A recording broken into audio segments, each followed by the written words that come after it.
Have you ever poured just immense effort into something? Truly tried your hardest, only to feel like you're just spinning your wheels. Mm-hmm. Or maybe you've wondered why some paths seem to lead nowhere, even with sincere dedication. Yeah, that feeling of hitting a wall despite giving it your all. It's frustrating. Exactly.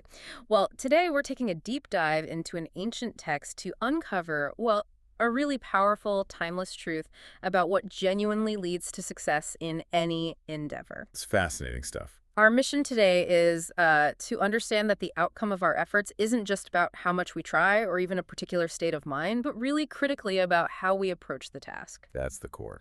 And we're going to unpack this by exploring the Bhūmijasuttaṃ, which is a really compelling conversation from the ancient Pali text. It really is. It's a wonderful example of how this ancient wisdom can speak directly to, well, very modern frustrations we all sometimes feel. So where does it start? What's the scene? Okay, so the scene opens in Rajagaha, specifically at this tranquil spot called Vefana, the bamboo grove. Right. And this is where venerable Bhūmija, a monk, arrives at the residence of Prince Jayasena. And the prince, he's interested in these things. Spiritual matters? Oh, definitely. He's curious. He sees Bhūmija and poses this really profound question. Okay, what's the question? He explains that some ascetics and Brahmins back then, they believed something quite specific. They thought that no matter how intensely you practiced spiritually, Like, regardless of your technique or mental state? exactly, whether with perception, non-perception, a mix of both, or even neither, Okay. they believed you'd still be incapable of achieving the desired spiritual fruit. Wow, so basically effort is futile in their view. Or at least success isn't guaranteed by effort or state. Pretty much. Yeah. Like your efforts were somehow inherently flawed or destined to fail, regardless of the approach. Okay, so that's the setup, and the prince asks Bhumija. He asks him straight up, what does your teacher, the Buddha, say about this? Putting him on the spot. Yeah, it's a direct challenge, really. Asking Bhumija to represent his tradition, maybe counter this commonly held belief. And what I find striking about Bhumija's reply, as you mentioned in the outline, is his precision. He doesn't just invent a quote. No, he's very careful. He states clearly that he hasn't personally heard the Buddha express this exact statement verbatim, which shows real integrity, I think. Absolutely. So how does he answer then, if not with a direct quote? Well, this is where it gets really interesting. He explains what he believes the Buddha would say. Okay. And here's the core insight. If one practices spiritual life with any of those states, perception, non-perception, both or neither, but does so incorrectly, or ayoniso, as the text says. Ayoniso, meaning incorrectly. Yes, incorrectly, inappropriately, not in the right way. Then yes, they will indeed fail to achieve the fruit. Okay, that makes sense. But But, and this is the crucial bit, if one practices with any of those same mental states, but does so correctly. which would be? Yoniso. Exactly, yoniso. If they practice correctly, they will succeed in achieving the fruit. So it's not the mental state itself, but whether the entire approach is correct or incorrect. Precisely. He reiterates, mind you, that this is his understanding, his inference, not a direct quote. It sounds simple, almost obvious when you put it like that, but I can see how powerful that shift in focus would be, from just effort or state to the method. It really was. Think about it. The prevailing idea might have been just try harder or get into the right state. Bhūmija shifts it entirely to the how. It puts agency back onto the practitioner's method, you know? Yeah. And the prince, how did he react? Oh, Prince Jayasena is highly impressed. He basically declares that if Bhumija's teacher, the Buddha, truly taught this, he would stand head and shoulders above all other teachers. So it really landed with him. Absolutely. And as a gesture of respect, he personally serves Bhumija food right then and there. Wow. Okay, so Bhumija shares his understanding. The prince is impressed. What happens next? Does Bhumija check with the Buddha? He does. Later, he goes to the Buddha and recounts the whole conversation. He asks for confirmation, basically. Did I get it right? Did I speak correctly? Did I truly represent your teachings? Which is a crucial step. And the Buddha?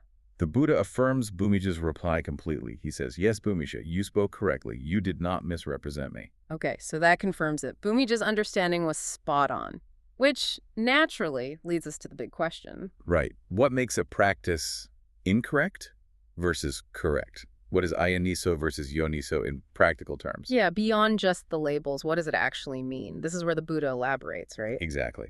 This is where the Buddha provides the deep practical explanation. and it ties into core Buddhist concepts. Like wrong view. I imagine for people familiar with these ideas, that term pops up immediately. It does. The Buddha defines the incorrect way, ayoniso, as being rooted in wrong view, michadihi. Which isn't just like having a wrong opinion, is it? It's deeper than that. Much deeper. It's a fundamental misunderstanding of reality or the nature of the goal you're aiming for. And crucially, this wrong view isn't isolated. The Buddha explains it's accompanied by, well, the whole package deal of wrongness. The rest of the path gone wrong. Exactly. Wrong intention, wrong speech, wrong action, wrong livelihood, wrong effort, wrong mindfulness, and wrong concentration, samadhi. So if your starting point, your view is skewed, everything that follows is built on that shaky ground. That's the idea.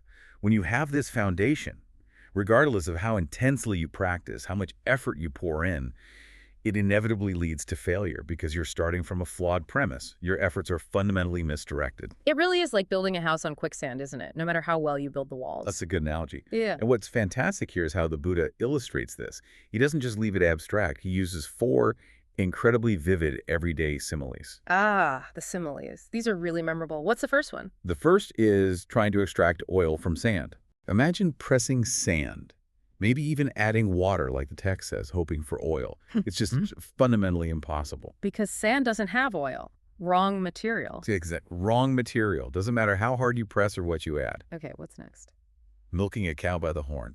Slight chuckle. Yeah, that's pretty clear. Trying to get milk from a young calf by pulling his horn. Yeah. Milk comes from the udder, right? Not the horn. Again, wrong method, wrong place. Total misapplication of effort. Totally. The third is trying to churn butter from water. Right. Churning water in a jar, expecting butter. You can churn all day long.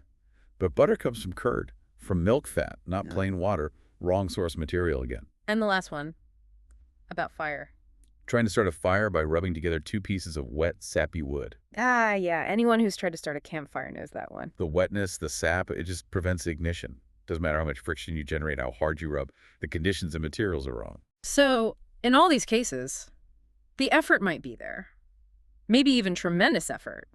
But the approach, the material, the understanding, it's just fundamentally off. Precisely. It's misguided effort. These similes are so powerful because they feel so relatable. It makes you immediately think, oh, where am I trying to get oil from sand in my life? Exactly. That's why they work so well. Are you, trying to milk a cow by the horn at work? Or maybe churn water in a relationship? Yeah. Endlessly refining something superficial when the core issue lies elsewhere, perhaps?